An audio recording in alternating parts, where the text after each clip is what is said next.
Hello guys, আসসালামু আলাইকুম। আপনাদের একটি গুরুত্বপূর্ণ তথ্য দিচ্ছি।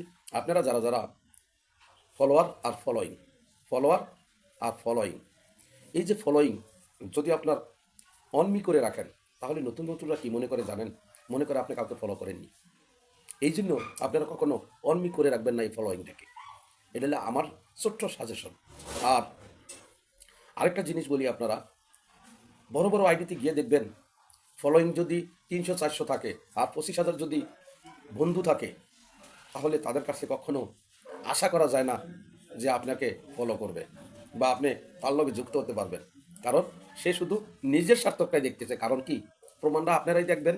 অর্থাৎ হলো এখানে 20,000, 15,000, 18,000 ফলোয়ার, আর ফলোয়িং হইল 300-400। কারণ কি? সে ফলো করে না। আপনি যে ফলো করে সে আবার ফলো ব্যাক করে না। প্রমাণটা কি সত্যি না মিথ্যা আপনারা প্রমাণ দেখেন। যদি ফলো করতো তাহলে 800-900 থাকতো না। আমাদের মতন এই দেখেন, আমাদের আছে কত 7,000, আমরা ফলো ব্যাক করছি কত 2,500।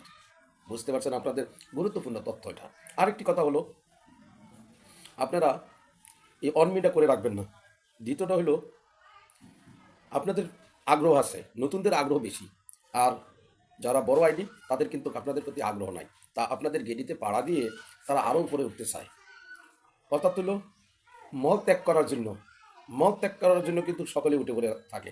কেউ মল ত্যাগ ছাড়া থাকতে পারে না। শরীরের ভারসাম্য রাখতে হলে আপনার শরীরের মল ত্যাগ করতেই হবে। তেমনি, ঠিক তেমনি আমাদের যদি এই প্ল্যাটফর্মে কাজ করতে হয়, তাহলে কি করতে হবে? অবশ্যই গুরুত্বপূর্ণ সেটা হলো, আমাদেরকে একজনের প্রতি আরেকজন সম্মান দেখাতে হবে। একজনের ঘরে গিয়ে আরেকজনের অবশ্যই লাইক কমেন্ট শেয়ার করতে হবে। না করলে কি ওই ভারসাম্য, শরীরে যেমন ভারসাম্য থাকে না, তেমনি আপনার এই প্ল্যাটফর্মে কোনো ভারসাম্য থাকবে না।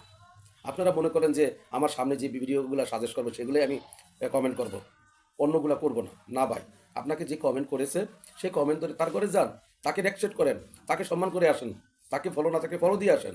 কিন্তু আমরা কি করি? শুধু কমেন্ট করে দৌড় দিয়ে চলে যাই।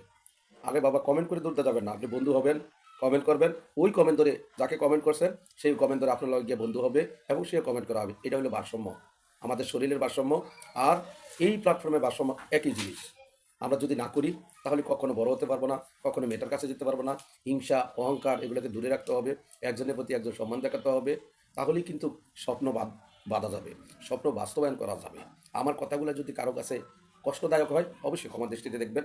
কারণ গুরুত্বপূর্ণ তথ্য অনেক সময় দেওয়া যায় না, কারণ অন্যের গায়ে লাগবে। আমি এখানে আশা করি না কার গায়ে লাগছে, কার গায়ে লাগেনি। আমি বাস্তবটা তুলে ধরেছি ফলো এবং ফলোয়িং নিয়ে। আমার কথাটা আজকে ছিল ফলো এবং ফলোয়িং নিয়ে। কেন এই কথাটা বলছি? অর্থাৎ হলো আপনারা বড় বড় আইডির কাছে